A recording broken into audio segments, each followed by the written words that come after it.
రూపాయి జీతం తీసుకున్నవాడికి 10వ ర్యాంకు, జీతాలు తీసుకుని కమిషన్ తీసుకున్న వాళ్ళకి 5, 6, 7 ర్యాంకులు. చూశారు కదా వ్యవస్థ ఎంత దారుణంగా ఉందో.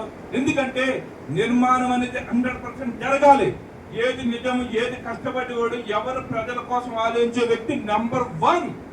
వాళ్ళు ఎవరిచ్చినా నేనే మాట్లాడి నా మనసులోంచి ఆ దేవదేవులను అందరినీ కోరుకునేది ఏంటంటే, నేను రాజకీయ కుంభమేళకి వెళ్ళినప్పుడు కూడా ఒకే బాధపడ్డాను. ఇదేంటిది ఇంత నెంబర్ 1 పర్సన్ని 10వ ర్యాంక్ బాధపడ్డాను. కానీ ఎప్పటికీ నెంబర్ 1, ఎందుకంటే ఏది ఆశించట్లేదు. ఇప్పటికీ అక్కడ మీకు చూసే ఉంటారు, ఒక మినిస్టర్ స్థాయిలో ఉన్న వ్యక్తి ఉదయం 6 గంటలకు వెళ్ళినాడు, రాత్రి 12 గంటల వరకు సినిమా షూటింగ్ చేస్తాడు. ఎందుకో తెలుసా?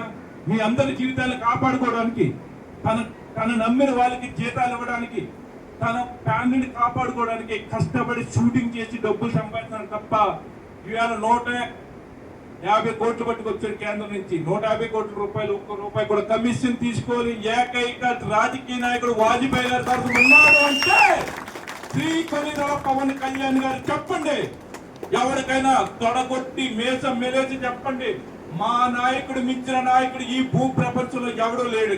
అదే విధంగా మన జాతిని కాపాడుకోవడానికి నా మరణాన్ని సైతం మీ అందరికీ, మన జాతికి అంకితం ఇచ్చి మీ అందరి కుటుంబాలను కాపాడుతాను. కాబట్టి దయవుంచి మీ అందరిని రిక్వెస్ట్ చేసినప్పుడు నాగబాబు గారు చెప్పినట్టు ఈ జిల్లా అంతా కాపులంతా కలిసి ఒకే మాట, ఒకటే బాణం, జాతీయ కాపులను ఒకటే విధానం, రాజకీయ విధానం. కొనిదెల పవన్ కళ్యాణ్ గారు ఒకటే ఆనందం, మతం, హిందూ మతం. హిందూ మతంలో ప్రతి ఒక్కరు ఉండాలి దయవుంచి. ఎందుకంటే వేరే విధంగా కాదు, మనం ఎంతమంది హిందువులు ఉన్నారో చూస్తూనే ఉన్నారు కదా ప్రతిరోజును. అందుకని చెప్పి దయవుంచి ప్రతి కుటుంబం హిందూ మతం పట్ల గౌరవం ఉండండి. మన పిల్లలకి హిందూ మతం యొక్క ఆచార అలవాట్లు నేర్పండి. ప్రతి స్కూల్లోని హిందూ మతం గురించి చెప్పండి. అదేవిధంగా జాతికి ఏ కష్టం వచ్చినా కాల్ సెంటర్ కూడా పెట్టడం జరిగింది.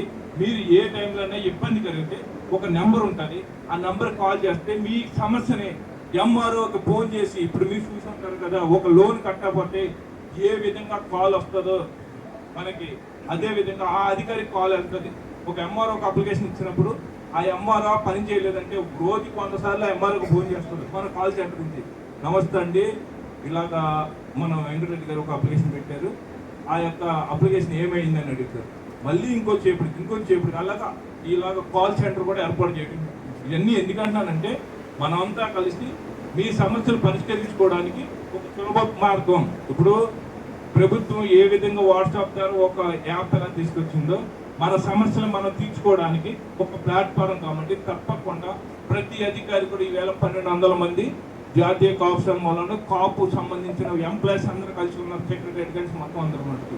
ప్రతి ఏరియాలో మన జాతీయ కాపు సంఘంలో ఎంప్లాయీస్ ఉన్నారు. వాళ్ళు బయటపడరు, వాళ్ళు కాపాడవలసింది, వాళ్ళ హక్కులు కాపాడవలసింది జాతీయ కాపు సంఘమే. ఇవాళ తిరుపతిలో జరిగిన అన్యాయం మీద మనం పోరాడాం. కాబట్టి సుబ్బారెడ్డి గారు అనే ఒక ఎస్పీ నీతికి నిజాయితీకి నిలువెత్తు రూపం. ఆయన చెయ్యిన తప్పుకి బలిపశు చేశారు.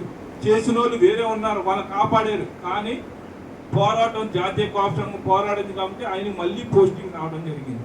అంటే నిజాయితీకి ఎప్పుడు 100% గెలుస్తాం.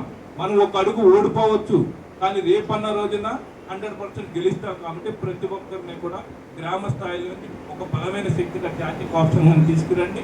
అదేవిధంగా ఆర్థికంగా బలపడటానికి కొన్ని వనరులు ఉన్నాయి.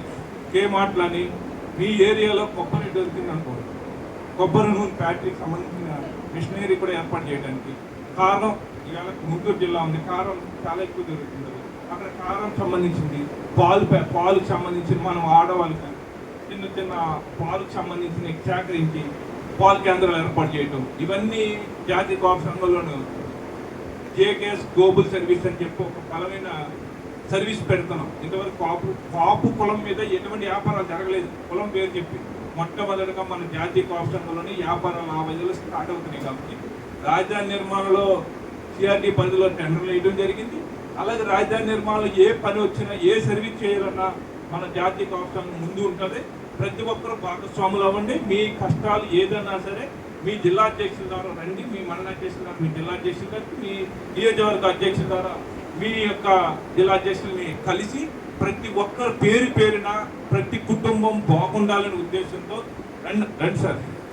ప్రతి ఒక్క కుటుంబం బాగుండాలనే ఉద్దేశంతో అందరూ కలిసి మెలిసి ఉండాలి. దయవుంచి నేను గొప్పని అనట్లేదు, మీరు అందరూ గొప్పవాళ్ళు. అవునా కదా తమ్ముళ్ళు? చెప్పండి. ఈవేళ మీకు పాలేరుతనం చేసుకోవడానికి వచ్చిన పెద్ద పాలేరుని, మీ అందరికీ పాలేరుతనం చేసిన పెద్ద పాలేరుని.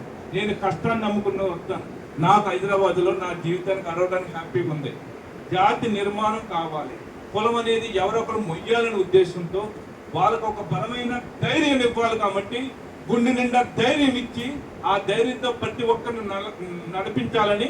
ఆ ధైర్యం ఎలా ఉండాలంటే, మనం కాపు కుటుంబాలు ఆర్థికంగా బలపడాలి. ప్రతి కాపు కుటుంబం ఆర్థికంగా బలపడితేనే ఈవేళ రాజకీయం అనేది మన ఇంటిలో ఉంటది.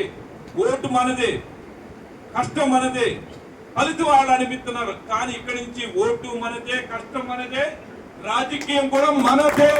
మనం శాసిస్తే ఆంధ్రప్రదేశ్ పడుకోవాలన్నా నిద్ర లేవాలన్నా కాపులకి వంగవలసిందే. ఎవడైనా ఏ రాజకీయ పార్టీ అయినా సరే ఇదే తీసుకురావాలని జాతీయ కాపు సంఘాన్ని ఒక బలమైన శక్తిగా ఏర్పాటు చేసి ప్రతి గ్రామంలోనూ ఒక బలమైన సంకల్పంతో నిర్మాణం తీసుకురావాలనే ఉద్దేశంతో ప్రతి కుటుంబాన్ని పేరుని ఈ గ్రామం నాకు ఇంతమంది రావటం చాలా చాలా హ్యాపీ. అదేవిధంగా పత్రికా విలేకరులకి పేరున వాళ్ళ కుటుంబ సభ్యులతో సహా పాదావందనం చేస్తూ, ఎందుకంటే విలేకరులు చాలా బలమైన వ్యక్తులు. వాళ్ళు చేసే ప్రతి పనిలోని వాళ్ళ కలం ఈ ప్రపంచాన్ని లేపుతారు. కాబట్టి విలేకరులకి మరొకసారి ప్రత్యేక ధన్యవాదాలు తెలియజేసుకుంటూ, ఈ గ్రామంలో ఉన్న ప్రతి కుటుంబానికి ప్రతి పెద్దలకి పేరున వాళ్ళ పేరు నాకు తెలియదు కాబట్టి